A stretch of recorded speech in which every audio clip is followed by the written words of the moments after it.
We provide you the platform to turn your dreams into reality. Give wings to your aspirations with KR Mangalam University. और अब आपके लिए ये जानना जरूरी है कि अगर तीसरा विश्व युद्ध छिड़ता है तो क्या क्या असर होगा। वर्ल्ड वॉर 3 हुआ तो क्या होगा, ये हम एक एक करके पॉइंटर्स में आपको समझा देते हैं।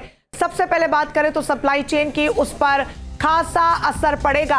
आपको बता दें कि तेल संकट भी यहां पर होगा, जिससे कि तेल की सप्लाई पर पूरा असर देखने को मिलेगा। खाद्य वस्तुओं पर भी असर होगा, वो महंगी हो जाएंगी। और साथ ही आगे बढ़े और अगला बात बताएं तो वो महंगाई बढ़ जाएगी। इससे जैसे खाद्य वस्तुओं पर असर होगा, महंगाई बढ़ जाएगी। आगे दुनिया भर में मंदी का दौर देखने को मिलेगा। दुनिया के तमाम देश मंदी से गुजर सकते हैं और चूंकि मंदी का दौर देखने को मिलेगा, डॉलर भी कमजोर हो जाएगा। और बात परमाणु युद्ध की, जिसका खतरा बढ़ जाएगा। अभी से जिन देशों के बीच में तनाव है, परमाणु युद्ध की धमकी दी जाती रही है, ऐसे में परमाणु युद्ध का खतरा बढ़ते हुए देखा जा सकता है। ईरान का प्रॉक्सी वॉर और ज्यादा तेज हो जाएगा और समर्थित देशों के लिए और स्थिति और खराब हो सकती है। और साथ ही शरणार्थी संकट भी इसलिए बढ़ जाएगा क्योंकि लोग एक जगह से दूसरे जगह, सुरक्षित जगह भागने की कोशिश करेंगे। बेरोजगारी जरूर बढ़ेगी क्योंकि लोग बेरोजगार होंगे, रिसोर्सेज जो है वो खत्म हो जाएंगे और दुनिया दो खेमों में बंट जाएगी। अगर तीसरा वर्ल्ड वॉर हुआ तो ये सारी परिस्थितियां बनती हुई नजर आएंगी।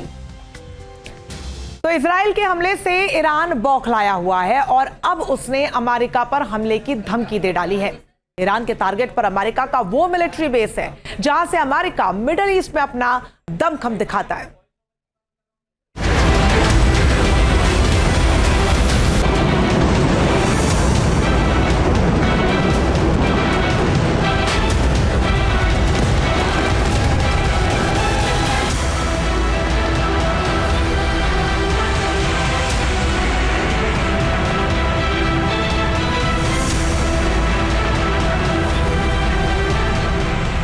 ईरान के टारगेट पर है मिडिल ईस्ट के अमेरिकी मिलिट्री बेस।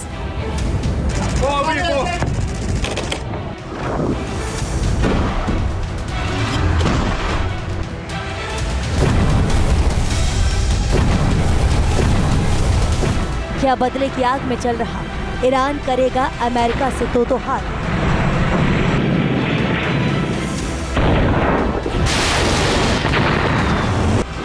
सुपर पावर के संग छेड़नी है जंग तो ईरान के हथियारों में कितना है दम।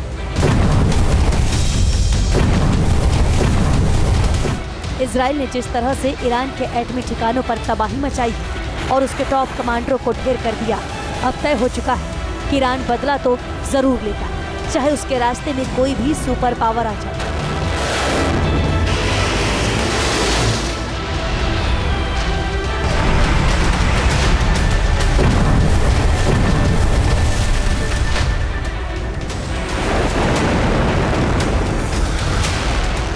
ईरान ने कसम खाई है कि इजराइल को इसकी कीमत चुकानी पड़ेगी। एक तरफ इजराइल के प्रधानमंत्री नेतन्याहू ईरान के एटमी हथियार मिटाने पर तुले हैं, तो दूसरी तरफ अमेरिकी राष्ट्रपति ट्रंप ने ईरान पर एटमी समझौते के लिए दबाव बनाना शुरू कर दिया है। ट्रंप ने ईरान को कहा, ईरान के पास एक ही रास्ता है और वो ये है कि वो जल्द से जल्द परमाणु कार्यक्रमों पर समझौता करे।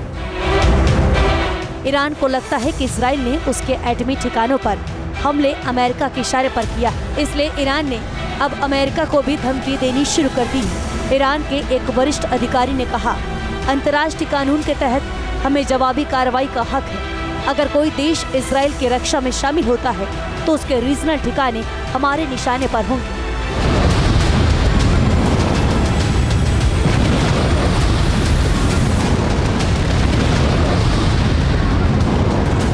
जाहिर है ईरान का इशारा मिडिल ईस्ट में मौजूद अमेरिकी सैन्य बेस है, जो उससे कुछ किलोमीटर और कुछ 100 किलोमीटर की दूरी पर मौजूद है। लेकिन ईरान की इस धमकी को लेकर अमेरिका पहले से ही तैयार है। लेकिन ये भी सच है कि ईरान की धमकी ने मिडिल ईस्ट में तैनात 40,000 से 50,000 अमेरिकी सैनिकों की सुरक्षा पर सवाल उठाए हैं। मिडिल ईस्ट में अमेरिका का सबसे बड़ा सैन्य नेटवर्क है। ईरान ने चारों ओर अमेरिकी सैन्य अड्डों को घेरा है।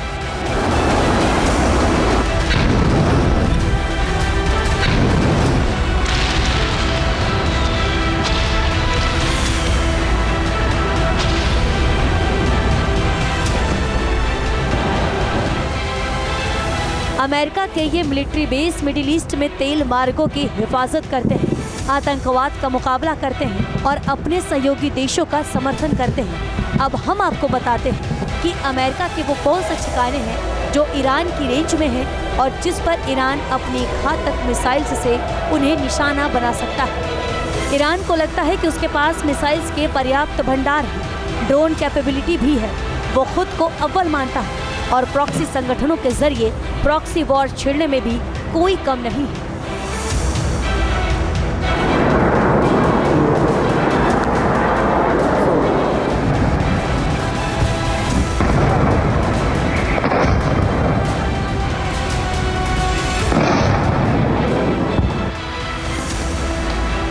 जब ईरान अमेरिकी सैन्य अड्डे पर निशाना साधने का फैसला करेगा तो सबसे पहला टारगेट होगा कतर का अल उदीद एयरबेस, जहां अमेरिका का सबसे बड़ा सैन्य अड्डा है। ये यूएस सेंट्रल कमांड का लॉजिस्टिक्स और कमांड हब है और यहाँ करीब 8000 अमेरिकी और गठबंधन सैनिक तैनात हैं और यहाँ अमेरिका का रीजनल हेडक्वार्टर भी है।